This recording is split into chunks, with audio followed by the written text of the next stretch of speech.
The past few weeks have been very difficult for me.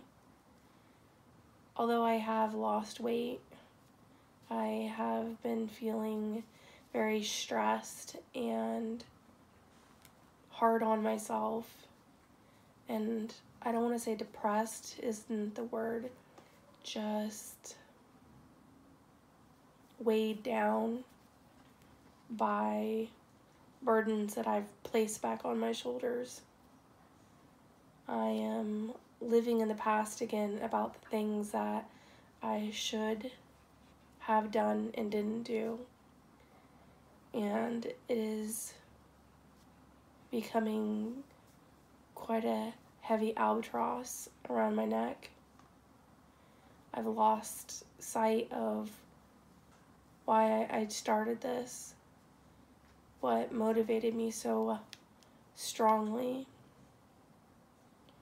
And it's gotten back to superficial reasons of just wanting to lose weight, which has made this very difficult lately.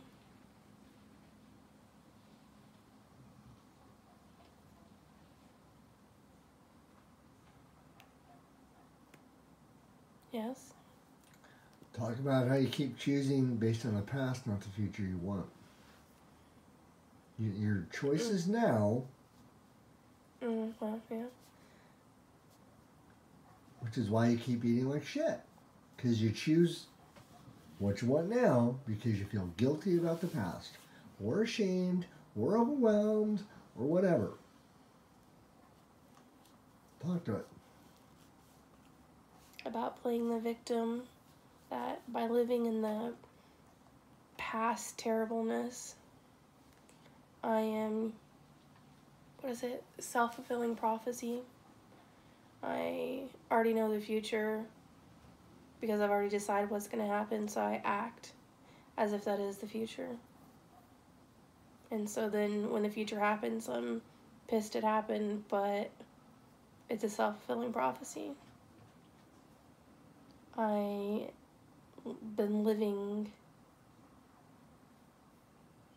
in the past. All your life. Well, all my life, but lately, the past few weeks, and having COVID, being very isolated and stuck in the same room, feeling bad, and not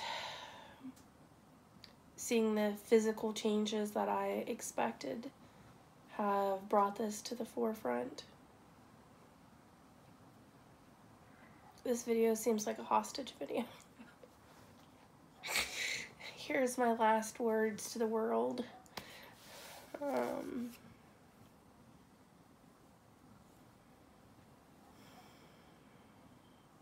What are you going to do differently? I don't know, what am I going to do differently? Well, are you going to look at the future you want or the past that you've had? Because if you did the future you wanted, the choices are going to be easier to make. But if you look at the past that you had, the choices are going to be the same, and you're just going to be miserable. Yeah. So, focusing on the future and what I want, but I don't know how to do that. The ER visit just absolutely slapped me in the face. But you're right, I have kind of, that feeling has dulled to where it's not so sharp anymore. So how do I do that? You choose the same way you choose to have your marriage. You choose because you want it, not because it's convenient. Want what, though? You want children. You want to be around for 20 years for your husband. Do I? Yeah. Honey, part of this is like you actually deciding, yes, I want this, and then doing it. And that's it. Chocolate or vanilla, choose. That's all it is. That's all it ever has been. Do I want this? Do I want to be 150 pounds? Yes or no? Then what are you going to do to make that happen? Do you want to be 150 pounds? Yes or no? Yes. Okay, say it. But should it be about how much I weigh? Do you want to be 150 pounds? Say yes or no. Yes. Say it to yourself. I want to be 150 pounds. Do you want to have children? Yes. Say it. I want to have children. Then what are you doing to make those things happen? What are you going to do?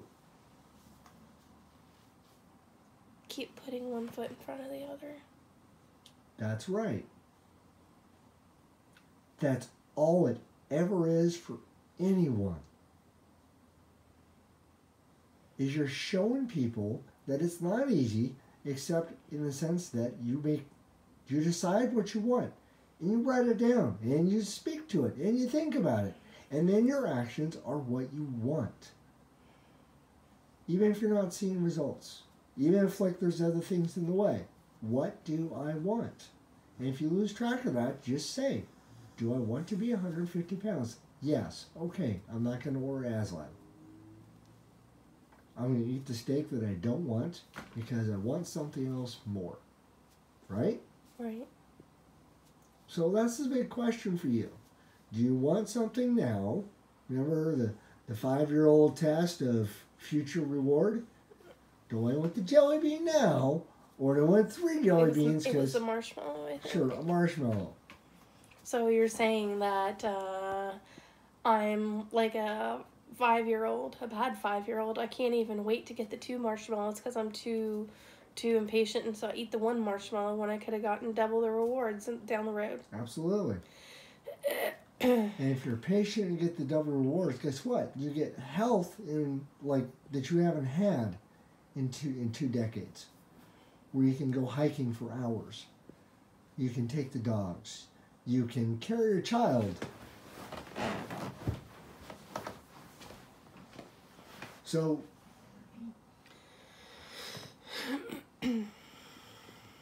you're wanting some big plan or concept or other stuff. It is very simple. What do you want?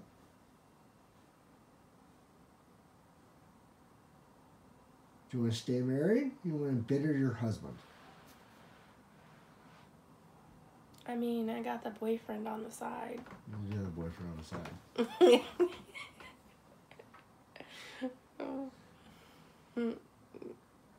Igor It's 3.0. Okay. I want you to say this. I want to keep my husband and not embitter him. What am I going to do that? I want to keep my husband and not embitter him. What am I going to do to do that? I'm going to eat my damn steaks. Okay. What about your choices? Are you going to start making choices that are in line with the future you want versus the past you have? Yes. Okay.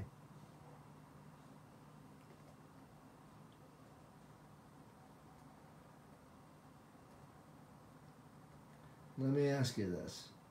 Do you think parenting becomes any easier? I've got 4 dogs. Parenting's just a... Yeah. And what happens when you have to put that kid above your wants and needs? You're worried about your husband doing it, but are you going to be able to? If I don't want to be a selfish SOB, I'm going to have to, aren't I? Yeah. Which I guess means I'm just going to have to start now. That's right. You're going to have to learn to make the future that you want. Right? Who was it that it was... People don't fall into love. People who fall into love fall out of love because love is a choice that you make every day. Yes. You choose to be married to me. you choose to forgive me when I'm a rage monster spitting nonsense driving down the freeway because you're just poking me. Well, I'm more just not just because we're speaking about the spittle, anger spittle. I'm more talking about just having to remind myself every day that I have to choose. Would you rather that we never met, never got married, and be 130 pounds? Huh? Why?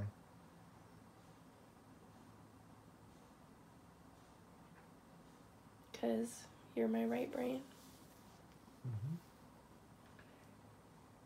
Do us being married preclude you from being 130 pounds? Can you be both? I mean, obviously the answer is yes. No, the question is, do you believe that? No. Why not? One has nothing to do with the other.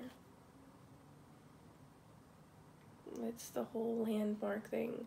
I live in an apartment, but I want a horse. What does living in an apartment have to do with a horse? Well, I asked if they can both be true. Yes, they both can be true. Okay. And so, do you believe you can do that? Yes. Okay. So are you going to take actions that are that future that you want? Yes, and good sir, what happens, are you going to take actions to start working out with me? Despite your, I'm never going to put any muscle on. Well, then we're going to work out. We were going to do yoga the first night we got sick. Well, yes, I mean, COVID kind of put everything down the toilet. Well, as far as our energy levels to be active, yes. But it doesn't mean we can't eat right. But I'm asking you. You told me that, you know, you are living in the past about this. About getting... I said... No, let me finish. About you getting stronger, that you had these experiences and it didn't work out. And you've been living the past saying, no, it's not going to happen. Am I wrong? Yes or no? Yes. No, I'm not wrong. Well, no, what you're saying is true, yes. Oh, yeah.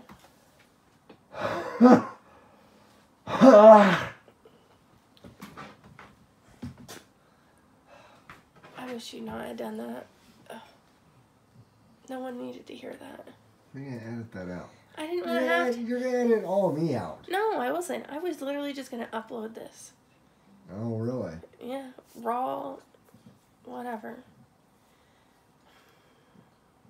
I am not a polished person. I am not a well-edited, well-clipped, prim person. I am that person that has hair sticking out the sides of their head, even if they use hairspray. I am imperfect. I stumble. I'll say and everything else in between. And I don't want to hide all of that just to hide the imperfections. Mm-hmm. So. Amanda wants you all, sorry for my little noise I made there, but Amanda wants you all to just understand that being morbidly obese, it's not easy to undo. There's psychology behind it that you have to untrain your brain from doing. So Amanda hit a rough spot with the interview, and then she got back into the trained groove that she was in, is that she's a failure and can't do anything right, and then proceeded from there. So for 6 weeks, Amanda has not been really doing her best because she hasn't believed in herself. And that's something that morbidly obese people, I think, have to deal with. They have to learn how to unlearn. I don't think that you have to just be morbidly obese. But... No, but people that have eating disorders of all types, A lot of it's in the brain and behavior, and it becomes conditioned. And it's hard to condition differently. And especially, you know, Amanda's got right brain to help her. There's a lot of people that don't have that help. It does better if you have a partner that's willing to encourage you and help you, but, you know, this is Amanda's journey that we wanted to show, is that it's not just about eating carnivore, which, you know, in of itself is a lifestyle of dietary eating that is totally sustainable for people. This journey is to prove that the science of it can support that, but also to show that it's work, but it's also rewarding work.